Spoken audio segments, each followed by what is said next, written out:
Так больше жить нельзя, думала Алла, прижимая к себе годовалого сынишку.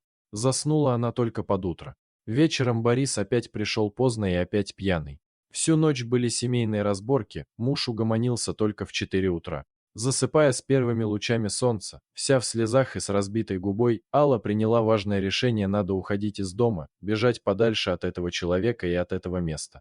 Как ее вообще угораздило выйти замуж за него, она помнит плохо. Вышла из детского дома, как из тюрьмы, идти некуда, родных нет, дома нет, она в полном неведении. В тот самый момент на ее пути и попался Борис. Его перед самой свадьбой бросила невеста, видимо, уже что-то поняла про своего будущего мужа и вовремя успела сделать шаг назад. Борис поклялся себе, что назло бывший женится на первой встречной. Вот Алла ему и подвернулась в самый неподходящий для нее момент. Они стали жить гражданским браком.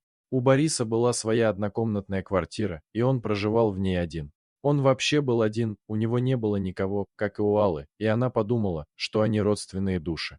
Наивная и доверчивая, она потянулась к взрослому мужчине. Ей казалось, что именно здесь она найдет защиту и покой.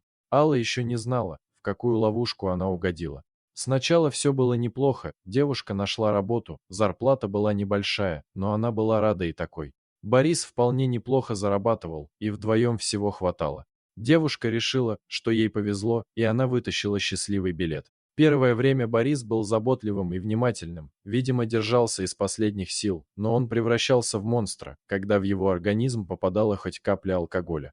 А алкоголь в его жизни стал появляться все чаще. Потом к этому бедствию добавились еще и карты.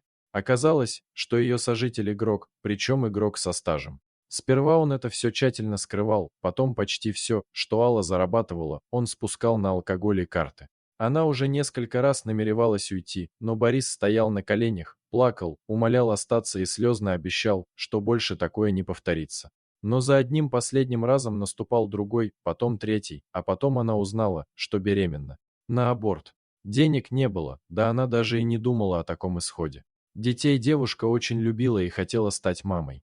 Борис очень обрадовался такой новости, что скоро станет отцом. Он поклялся Але, что теперь все будет по-другому. Пару месяцев в их доме действительно была гармония, но потом Борис как с цепи сорвался, как будто хотел наверстать упущенное, глядя на то, как живут другие. Она не ждала благости всего мира к своим ногам. И если до рождения сына Борис никогда не поднимал на нее руку, то с рождением малыша он стал ее бить и находил для этого любые предлоги, как будто вымещал на ней злость за все свои неудачи. Алла лежала в постели с закрытыми глазами и вспоминала слова Бориса, которые он сказал ей накануне вечером, что сегодня он проиграл ее в карты какому-то мужику, которого видел в первый раз. Так что собирай вещи, из завтрашнего дня ты чужая жена, вечером за тобой придут. Она не могла поверить в такое. Уточнять, что будет с их сыном, она даже не попыталась, потому что для нее уже было все ясно: завтра их с Мишуткой здесь не будет. Утром ее разбудил грохот бутылок и крик мужа: «Ты плохая хозяйка! Ты плохая мать!» Правда, найдя остатки алкоголя, он немного подлечился и снова завалился спать. Малыш начал капризничать, и Алла, взяв ребенка на руки, вышла из квартиры и захлопнула за собой дверь. Что же делать теперь? Возвращаться нельзя.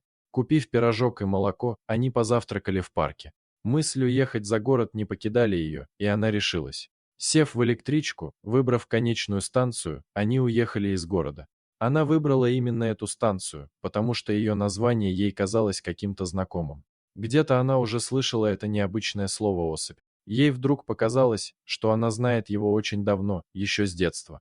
А может, это как-то связано с ее семьей, ведь она ничего не знает о себе: кто она, откуда, почему оказалась в детском доме. Она не знает никого из родных и даже близких. В ее деле написано «сирота-подкидыш». Приехав на станцию уже после обеда, девушка не знала, что делать дальше. Пройдя по перрону между торгующими овощами и фруктами женщин, она уже думала возвращаться обратно в город. «Ты расскажи, девонька, что ты ищешь на станции? Может, жилье снять хочешь?» — спросила одна из женщин. «Хочу», — уверенно ответила Алла, хотя денег у нее было очень мало. «Так живет у нас Матрена на хуторе, недорого берет с постояльцев. Здесь недалеко, километра 3, и женщина махнула рукой в сторону леса. «Иди, не бойся, тут недалеко, найдешь старый домик». Алла подхватила сына и хотела что-то расспросить у этой женщины, только ее уже не было.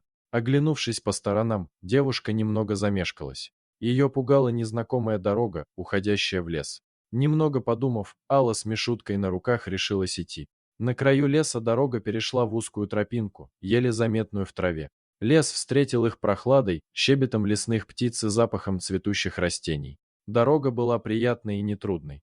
Мишутка на руках у мамы уснул сладким сном. В какой-то момент тропинка раздвоилась, и Алла не знала, куда идти. Пошла направо, даже сама не зная, почему. Она уже шла примерно час, а лес все не заканчивался, и хутора не было видно, да и тропинки тоже. Руки онемели от тяжести. Она поняла, что устала и заблудилась.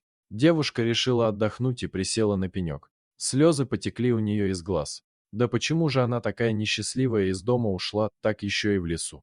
Заблудилась, и как теперь выбираться, как искать этот хутор? Вдруг она услышала за спиной тихие шаги и хруст веток. Она повернулась. Волк стоял совсем рядом и внимательно смотрел на нее. Ужас застыл в глазах девушки. В этот момент она не думала о себе. Все ее мысли были о маленьком сыне. Но волк не собирался на нее нападать, скорее наоборот, он звал ее куда-то за собой. Это она поняла по его странному поведению. Он то уходил, то снова возвращался на прежнее место. Терять уже было нечего, и Алла пошла за животным.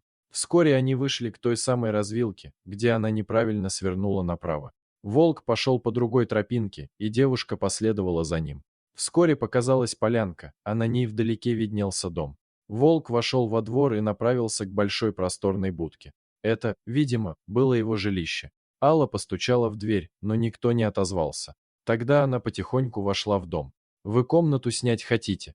Она услышала за спиной приятный женский голос и повернулась.